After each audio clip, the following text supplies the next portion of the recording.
Hey, what's up, everybody? Welcome and welcome back to my channel. For those of you that are here for the very first time, my name is Crystal. I'm your certified fasting and transformation coach. And on this channel, I talk about fasting your mind, fasting your body, and fasting your spirit. But in today's video, I want to do a recap of yesterday. Yesterday, I attended 2 services. We had a Bible study session, and then I traveled out to Baltimore for Revive the City's Revive Her event. And it was amazing. And I believe everybody in that room got something out of it. Revive Her. Her story, His glory. And y'all, next month is going to be Revive Him. But that's not what this video is about. So let's backtrack to Bible study.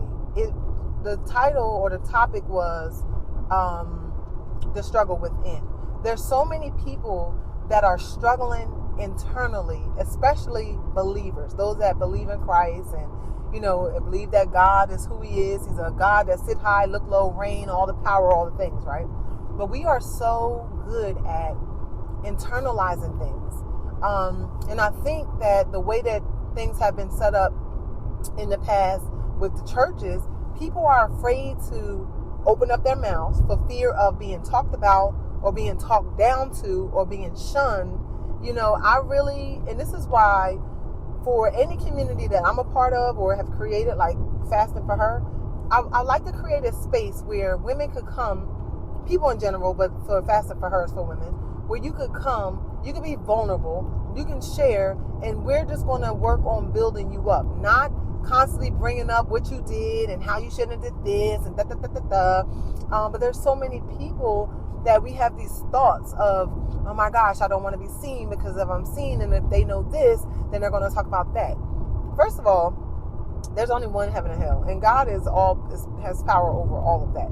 We give people too much power sometimes, but and sometimes when I say we give people power too much, sometimes even in our thoughts, like those are people too, meaning not literally people in your head, but our thoughts will hold us back. I am a witness, I'm a true witness. Even with this video this morning, I'm like, oh my gosh, I want to record a video, but because I have my son's car, I have to record vertical, and you want everything to be perfect, and you don't want and it's like, girl, if you don't just hit the record button and get this message out, because remember, so this is part of our On the Road series, where our goal is to become a millionaire by 55, millionaire mindset, millionaire body, and millionaire spirit. And the only way I'm going to make that come to fruition is if Crystal learn how to get out of her own way and stay out of her own way. Because remember, when God made you, He broke the mold, right? He made somebody amazing.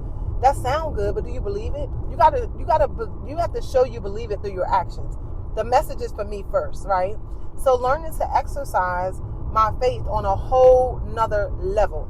So when we talk about the struggle within, we all battle with different things at different times, and then fast forward, going over to Baltimore and hearing the women speak there, you're just like, wow, you just never know what people are going through. You never know the thoughts that a person have in their head.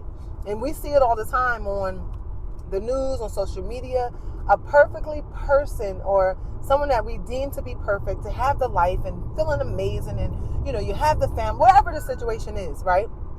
We've seen over and over again those same people, they would jump out of a window, they would take pills or do whatever to harm themselves and to kill themselves, and everyone is left afterwards thinking like, what went wrong? What did we miss? What did we not see? Right? A lot of times the signs are there, we're just not paying attention. Like when I said, that was in the video, a different video. But when we talk about the power of praying and the power of fasting, that is so true.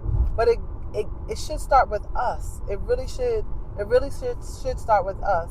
But it was just overall just amazing. But the struggle within, man, that thing touched me hard.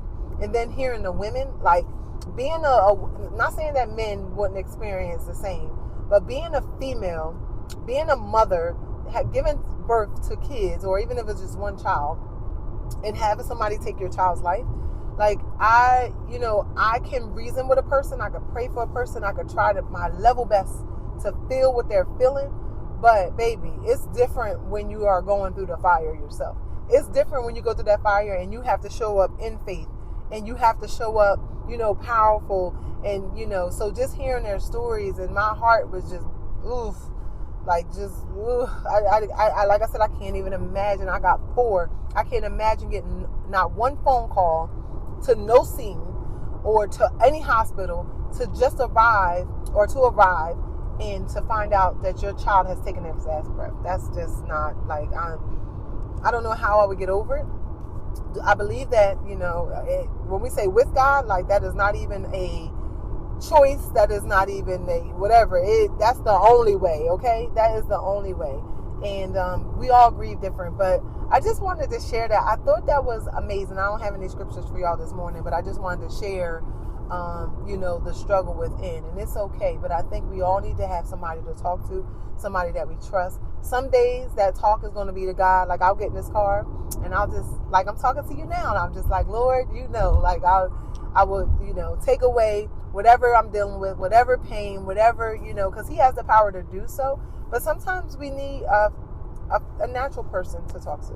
And I wish there was more people like that on this earth, because so many people need that. But so many people, especially Christians, won't do it because of the turmoil, or I'm looking for a better word, because of the what's the word, y'all? Not the stigma, but because of what come with it, because some people are just nosy and they just like to run their mouth, and it's so unfortunate. And I've seen it over and over again. And I've noticed this as a young girl. I wasn't really raised in the church from birth, but I started to be more present, I think, about the age of 14. And I am very observant. If you know me, you know I am a woman of, I'm talking to y'all, but I don't speak much. I listen. I've listened for years, and I watch people, and I watch those same people that claim to love God and all this, that, and the other will get in a corner to talk about people and to shun them down. And if you don't do it their way, then it's not the right way. And I'm just like, that is self-righteousness. Like, the older I've gotten, or the season, because we're like, say we're old, the more season and more wisdom, and the more praying and the more fasting, God just showed me, like, that is just that's self-righteousness. Some people just think their way is the only way. God is a God that, His ways is not our ways. His thoughts is not our thoughts. So who are you, and who made you in charge? And I'm not talking about those that are connected with God, because He uses people. But I'm just like, wow. And I'm so grateful that I'm just really grateful to be in the space that I'm in. And I'm grateful for the mindset that God has given me. Because I observe, I watch, I understand, I reason, I'll pray, and, and I just ask Him to give me understanding and give me a word for those that need a word of encouragement. I've had several people through the years just come and share just different things, different life experiences, whether it was something that they did or something that somebody did to them. And, my first response is always just pray. And then my second response is, depending on the situation, because God gave you breath, you still have an opportunity to get whatever together. Because God gave you breath this morning, He woke you up, you still have an opportunity to forgive that person. Because when we hold on to things, believe it or not, we're giving those people control. We're giving those people power over us. So, yeah. So the struggle within, it was really, really good. It really helped me. So I just wanted to share that. I don't have any scriptures for y'all. I didn't write anything down. It came to my mind to hit the record button. And of course, with that came all these limited beliefs. Well, your thing is not horizontal and blah, blah, blah. And I'm just like, you know what? We're just going to do it afraid, and we're just going to do it better. Do the best you can where you are with what you have, and don't allow the devil to steal your joy. So with that being said, I pray that you have the most amazing day ever. Remember to do something today that your future self will thank you for, and I'll see you in the next video.